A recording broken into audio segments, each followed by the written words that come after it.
It is Tuesday, October 4th, 2022. You're watching KYME Channel News, the most trusted fake news on the web. Here's what's not in the news.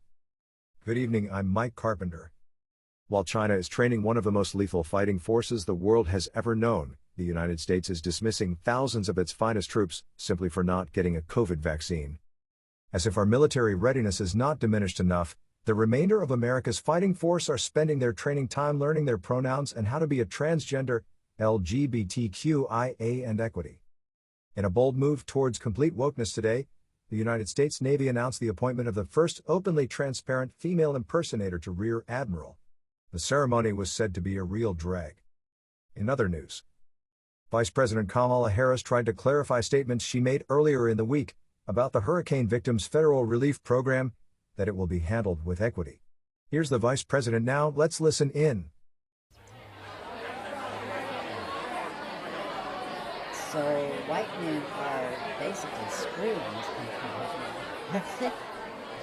I mean, they probably deserve it anyway. You can be a total racist, babbling idiot in this country and become president.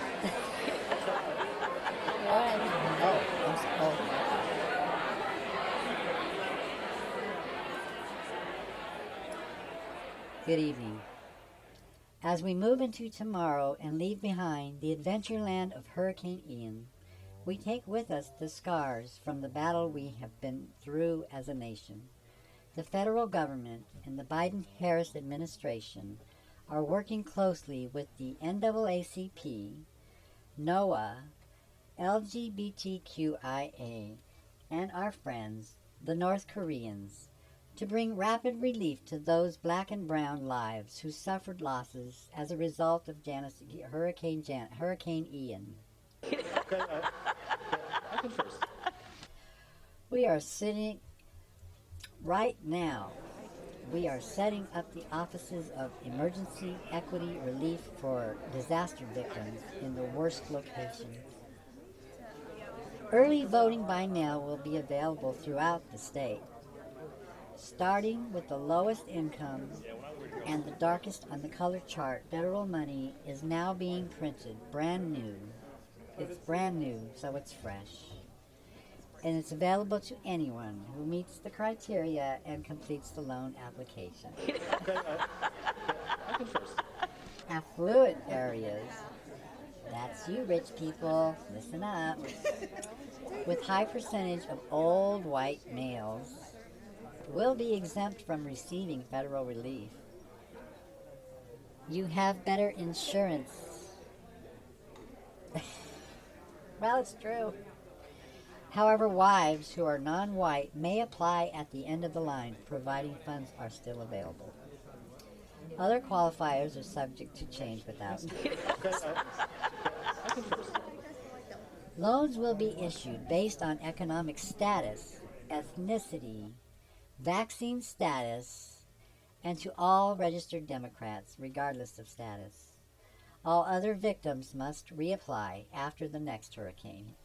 Okay, I can first. Anyone who has suffered losses during Tropical Storm Ian are also exempt from this relief because our printing presses will be exhausted by then due to President Biden's executive order to pay everyone's college debt.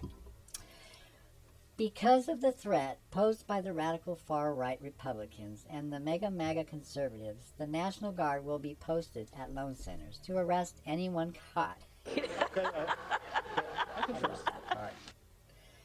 Finally, in an effort to unite the country, we will continue to harass and investigate anyone who attended or watched the January 6th insurrection as a domestic terrorist, and you will be prosecuted.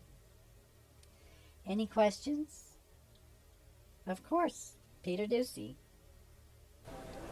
Shouldn't the government help everyone affected by the storm? Easy, Peter. Calm down. It's okay, Pete. Listen, I will answer that by saying no, Peter. No, we don't. Poor black and brown families have no way of rebuilding without our help, Peter. Rich white people are heavily insured, I'm sure they won't be needing our. I can first. What about poor white families? LOL, Peter. In times like these, we have something called casualties. Peter, something you would know nothing about. So, most of the relief will go to the Cuban population? And don't be racist. Cubans are also exempt from receiving aid.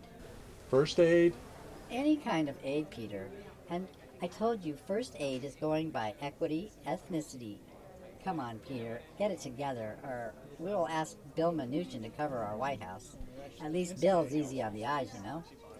You're not easy on the eyes, Peter. Try and keep up, Peter. Why aren't Cubans eligible for relief? They have, Peter, listen, they have lots of hurricanes in Cuba, so they're used to it, okay? They already have a plan, I'm sure, Peter. So after adding out all your exemptions, counting up all the non-Cuban Latins and black Floridians living in affected areas, a total of 86 people will be eligible for government relief? You're good in math, Peter. Your parents must be so proud. Thank you. Any other questions? No? Well, everybody have a good afternoon then. Thank you for coming. Goodbye. Can you imagine this guy?